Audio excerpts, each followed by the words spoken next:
Welcome, fellow scumbags. I'm Danielle of Ripperoni Racing, and this is my first video, so it's probably gonna suck, but I'm working really hard to make this channel better and better, but we're gonna build some cool stuff and get some old shit running.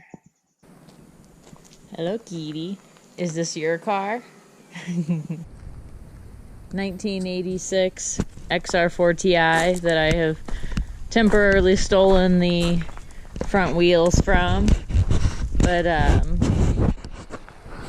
I picked this car up cheap, literally for the sole purpose of getting the wing so that I can fix it and A, use it for my race car, and B, hopefully make a mold of it to be able to reproduce these things because they're unfindable. But that'll be a future video. It came with this whole entire car, which I really didn't want anything to do with the rest of the car. Most of my car isn't going to be a Merkur anymore, and that's my main focus. But this car is just so complete.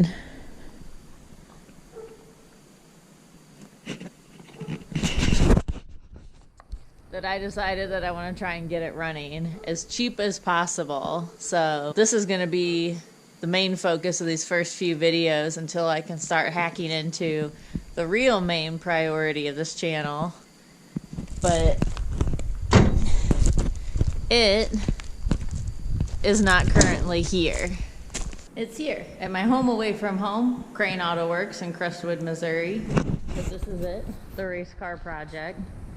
My 1986 XR4TI with a 2.3 stroker that I did not build. I did make all the mounting for this, including the cross member that you can't currently see. Running an IHI turbo for the time being, T5 trans, and a Megasquirt 1, which I realize is ancient fossil technology, but it, along with the car itself, were given to me for free, so who can complain? But, it may not look like much at the moment, but she's already come a long way, and she's going to keep on going. This thing's going to be a ripper. But I have it back up here at the shop because we already did the 8.8 conversion out of a Lincoln Mark 8. That's the entire subframe and suspension, diff, everything. I was not recording at the time, so unfortunately you all don't get to see me make those mounts and stuff, but there's lots of photos documenting that on Instagram and Facebook. But now it's back here at the shop for us to, but now it's back here at the shop for me to cut out this section of frame rail all the way up to the new front pockets, and I'm going to use DOM tubing to reconnect those, but we have to raise the arch to make room for the upper control arm to be able to travel properly. But that'll also give me a mounting point to make the new coilover perches, which I'm going to be using universal dirt track buoys with double eyelets for ease of designing mount points. I'm going to be running a 440-pound spring rate, which the car should still roughly weigh about 2,900 pounds, so I think that'll be a good track rate, but only one way to find out. First things first, I have to pull the drivetrain back out, hopefully for the last time. The rear of the oil pan gasket splooged out of its home and then would leak like a sieve if I left it. So this has to come back out. Luckily it's not too difficult. Reseal that oil pan, and while I'm at it, I'm going to make the motor mounts even pinker. But after that, it's just metal shopping and finding a good time to get this car hacked into pieces. But until then, focus is going to be on getting the blue Merkur running. So let's go do that.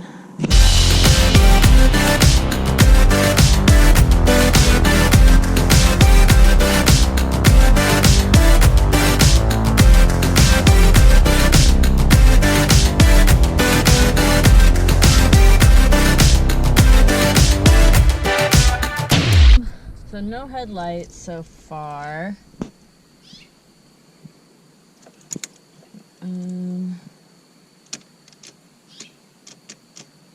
do anything nice. I've got cluster lights. Go all blinky. Cool. 80s as fuck. I get a light for my seat heater. I don't even know what these do.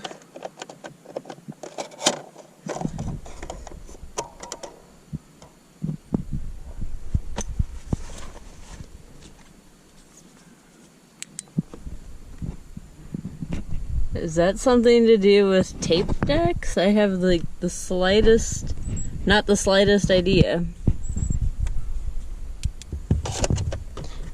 Any dubs in the ashtray? Hey, we got a light there. No tray for the ashtray. Oh! I was all bummed thinking the radio wasn't working. Okay.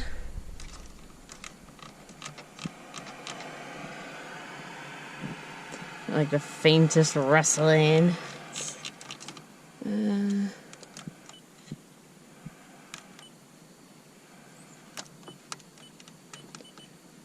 of these are useful stations. Cool. Radio works. Nothing in the glove box. Or the center console.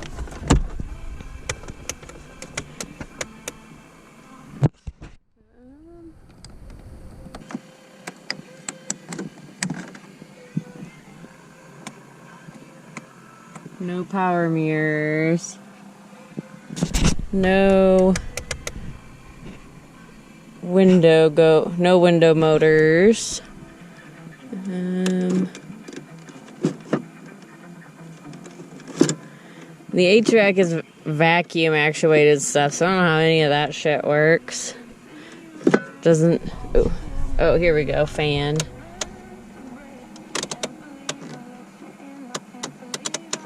No blower. Clock. We got clock.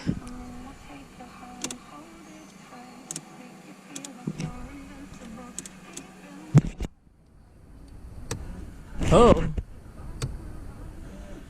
Nothing happens, but you can hear the rear wiper juice trying to do stuff. Okay. Doesn't look like the rear wiper itself works though.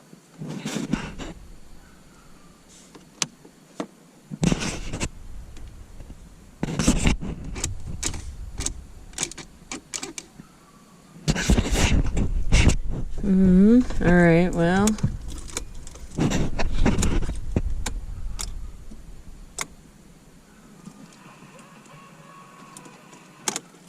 Not a damn thing happens with key, so alright. Negative looks like ass. I just don't think that nut's gonna spin on that bolt. I'm gonna try and make that cable work for me for now, but I'm definitely gonna need to change that.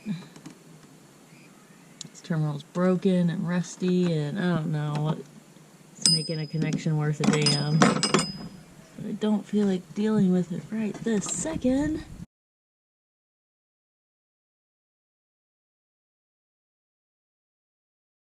Feel good, so.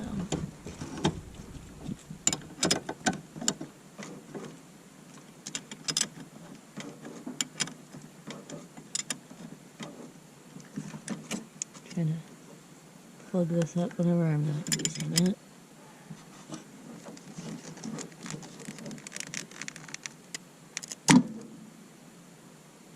Okay. That was something. Just the littlest bit of click. Better look at this battery terminal. It's like, I can't do nothing with it. I can't even tighten it down properly, so that's gonna be the first thing fixed on this car.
I'm not losing connection. Yay! All right.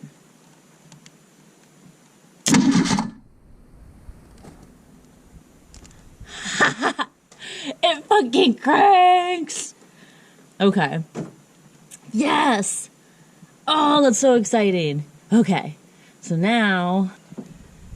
So I am getting a crank. I can now jump the solenoid because I have a good connection, a good ground. But I'm not getting jack shit from the key. I'm going to spend the minute to double check to see that I'm getting no signal to the starter solenoid.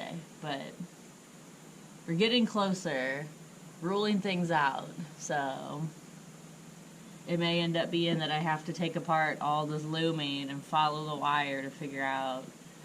Maybe rats got to it. Maybe the sheathing just completely blew out. Not sure, but... So I think it was this side, my red and green stripe wire, that I would get my 12-volt signal from after the relay clicked, turning the key. Let's see.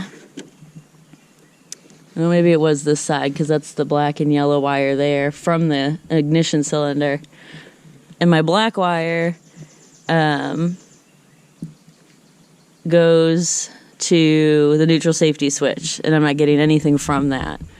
So I think I'm going to be able to get this thing to crank with the key in just a few minutes. So let's see. Little jumper wire. I got T-pins on my power probe down here. Right now the key is on. So I want to see if I can... Wish I'd actually brought the wiring diagram out with me to see what color the broken wires are, but whatever for now. Alright.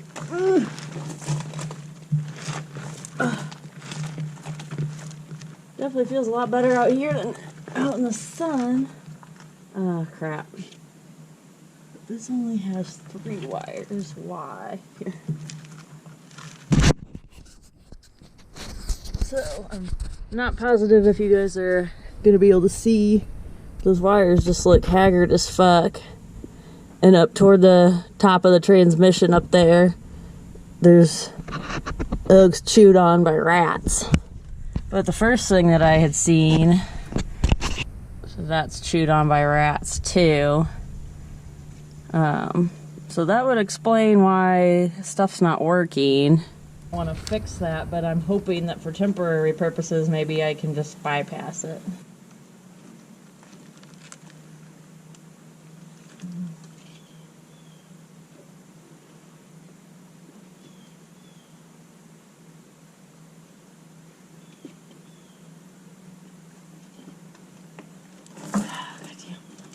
I hate when there's just constantly shit falling in my goddamn eyes. Like, fuck me.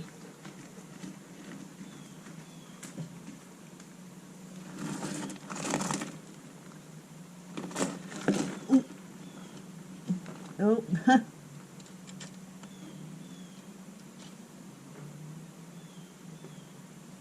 Oh. But found my 4th wire on top of the trans. So I've got my red and blue wire, my white and pink wire. I'm hoping that I don't have any other breaks further up in the wiring for this. But we're just gonna have to start here and find out. All this wiring is gonna have to get replaced, but right now I'm just trying to get the car to do its thing at the most basic level. So now it's time to try and crank it again. It's a hot day. Summer's just getting started. So I'm gonna help cool the dog off before we keep working. This is her favorite thing ever.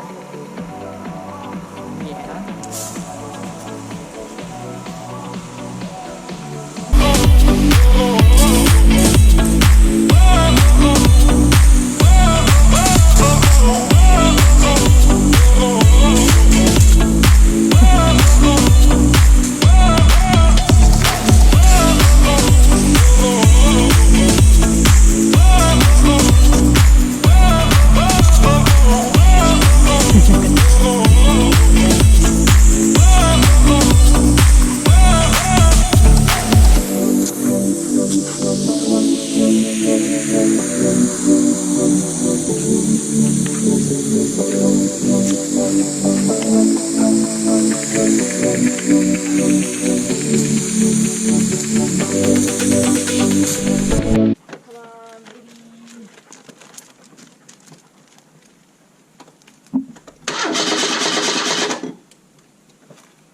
Yes!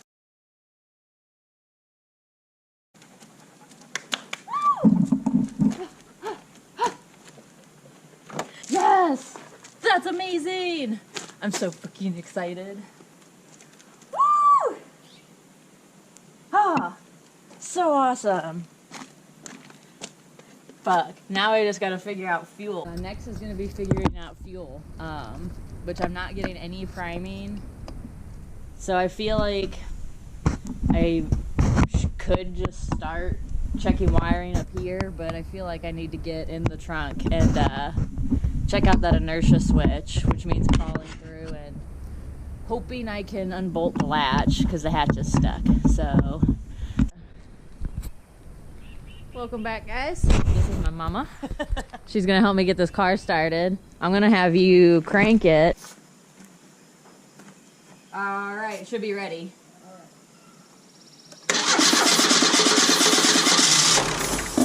Do it again.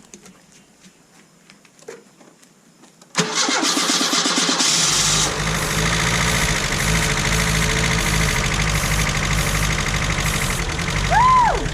Yes! Oh, that's amazing! Oh my god, that is cool. Great success! Thank you guys so much for watching. If you liked this video, tune in next time when we revamp the fuel system on this blue car and hopefully hear it run on its own for the first time in who knows when. Like, subscribe, share, anything to support the page helps. Appreciate you all and see you next time.